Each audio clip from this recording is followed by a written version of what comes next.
Top three prospect in the class of 2026, the 6'2", 200-pound shooting guard out of Washington, D.C. Jordan Smith Jr. is coming off a visit to Big Blue Madness, which I did a video with Greg on the channel, Riley, and we were talking about Big Blue Madness. I said to him, and I really mean this at my heart of heart here. I know that, some Kentucky fans don't necessarily like me. I know the Jimmy Jams of the world aren't the biggest fans of me, but I find it really hard to be a high school recruit and showing up to Big Blue Madness and not being moved by that. Like Rupp Arena was rocking. There was all types of people in there. It was filled all the way to the top. Even in an era where it's like, oh, our past Kentucky player is going to come back. Like John Wall was in the building doing the dance with Mark Pope, and Mark Pope was fitted. Shout out to my guy. But I could see like why that atmosphere and why everything about that would be very much moving to a prospect. And I'm sure that Jordan Smith was able to feel that, as he did point out that the environment was just crazy there. But before we talk about his other top six schools, and I guess maybe where Kentucky factors into this, Riley, I'll throw it to you because I don't know if you and I have personally talked about Jordan Smith Jr. on the channel yet before. So give me your thoughts on his game.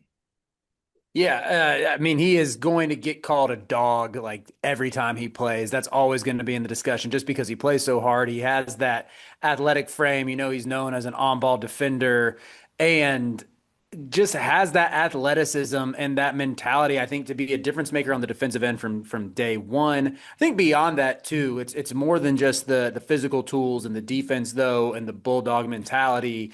He averaged 20 points per game on the EYBL circuit with Team Takeover this past summer. And I almost always buy into Team Takeover kids. I almost always buy into Paul the Six kids, and he checks both of those boxes. Can just do so much on the court, even if there's some question marks with his jumper. The only knock I would have on him is I get he's got I think a 6'7" or 6'8" wingspan. Like, we say that so much on this show, and it's like all the brain rot even gets to us cringy old dudes, We but can't help it. Us can't help geezers it. even get affected by it. But anyway, I know he's got like the plus wingspan, but he's only listed at 6'2". And I think I still view him as more of a wing than like a true point guard. I think whoever lands his services will probably pitch him on becoming that lead guard who can truly initiate. But between that and I think the jumper, those are the biggest question marks to where he feels a little less safe or maybe even like slightly higher bust potential than your typical top five prospect, but still really like him. I mean, it's tough to not just enjoy watching him play basketball. Yeah, I think that, his ceiling might be a little bit capped because of size and Hmm. jumper questions. But maybe one of the like the maybe and maybe this is the wrong way to go about it. One of the safer floors, just because he's such a two-way monster. Like Yeah. he might be 6'2", but he uses that 6'7" wingspan to his ability. He's a crazy athlete. He's built like a damn linebacker, 6'2", 200 pounds. He's cut up. And he's just a dog defensively and a dog on offense where he's able to use his body. He did some really, really good things. Offensively, and that impressed me on the U19 team that won a gold medal, where he was one of the few 2026 kids to make that team too. So I was very much impressed with this game.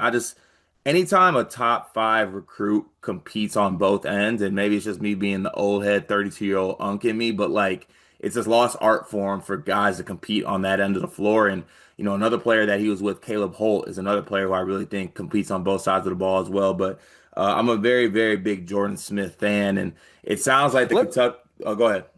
I was going to say, I think you put it well to where I said he had a higher bust potential. I think your way of saying like just a lower ceiling is a better way to put it because I think there's a very small chance that he's just not a good player at this level. But I think there's a better chance for him to, like his freshman year, he might put up something like 10 points, 4 assists, 4 rebounds, a steal and a half or something. And it's like, oh, he's not a superstar, but he still does a lot of things well. He's just not like a number one option like you might expect for someone in this and like to with a top five ranking.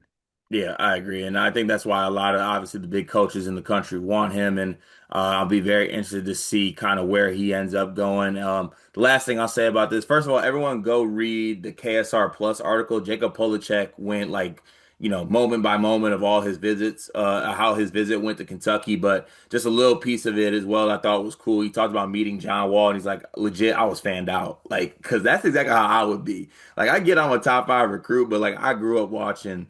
John Wall, and like I'm just Hmm. with John Wall and seeing him at the Madness, like that'd be a crazy thing for me. I'll give everybody a list on next episode of what my top five fanned out players would be, on who I would meet, but that's not what this is about.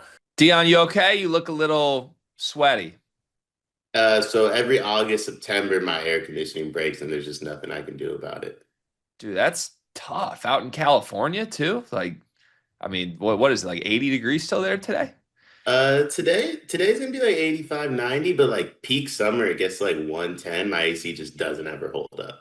I mean, it sounds like it's a bummer that you can't take advantage of Duncan Mechanical Solutions because Duncan Mechanical Solutions is an HVAC company based in Angola, servicing the tri-state area, bringing commercial quality to the residential world with excellent customer service. You heard us talk about Duncan Mechanical last summer. If you need heating or air conditioning, kitchen or bath remodeling, or all of the above, Duncan Mechanical is the place to go in the Midwest. Go to DuncanMechanicalSolutions.com to take advantage and make sure you don't wind up like Dion.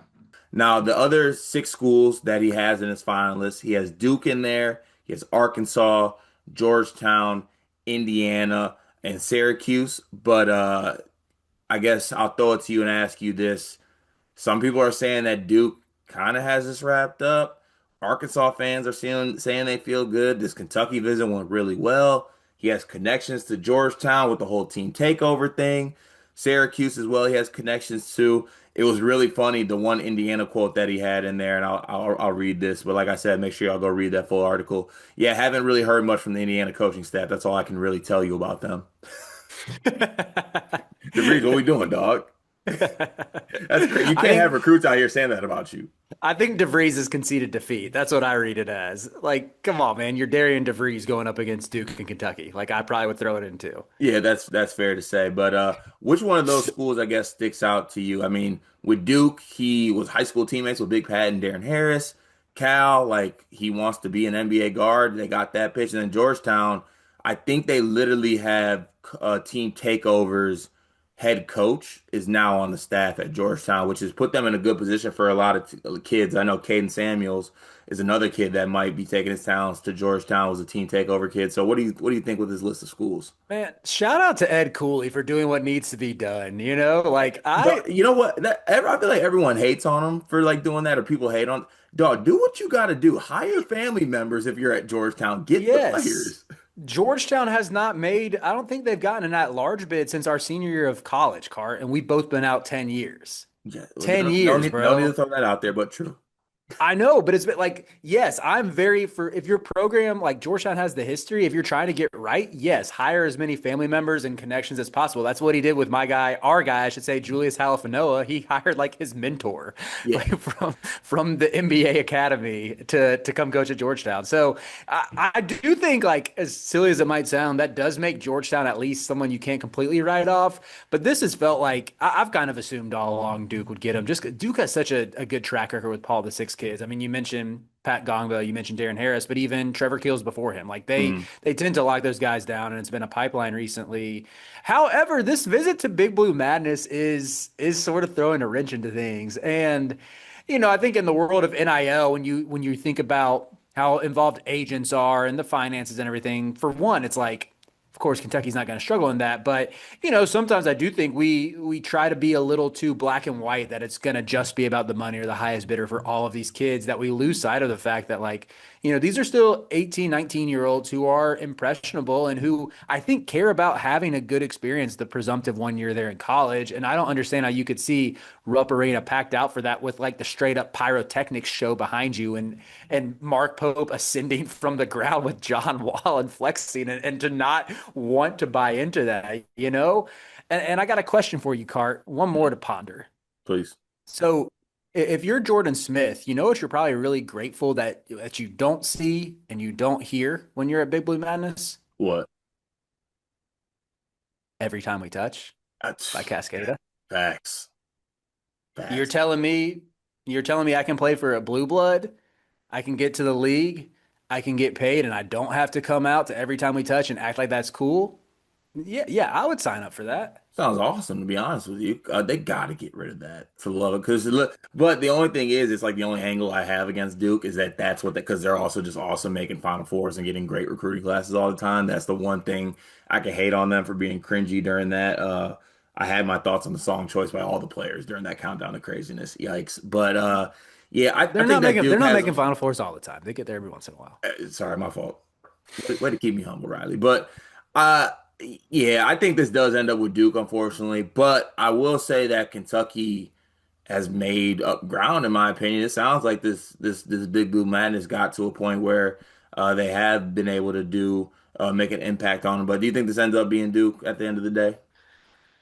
I still would bet on them to seal the deal, although it's sometimes the presumptive favorite where it's like, oh, it's been wrapped from the start. That doesn't always work out. The longer it drags out, I think anytime, like from a fan's perspective, anytime Carolina's in it for a kid, I'm always thinking when they're not seen as a favorite, it's like, oh, yeah, you probably felt this way with Michigan State before when they get into a recruitment and there's a perceived favorite. It's like just keep dragging it out, drag it out into the spring and give us a chance. So I mean, Yeah. if this does carry on past November, you got to feel good if you're a Kentucky fan. Yeah, so he doesn't have, I think he said he's looking to make his decision in the spring. So there's a little bit of time there. And he's done taking his visits. He doesn't have any more planned as of now. So I guess we'll see where this ends up. But like I said, George Smith Jr. is one of my favorite players in the class. I'm very interested to see where his next stop will be. And when he does make that decision, we will have that update here on the channel.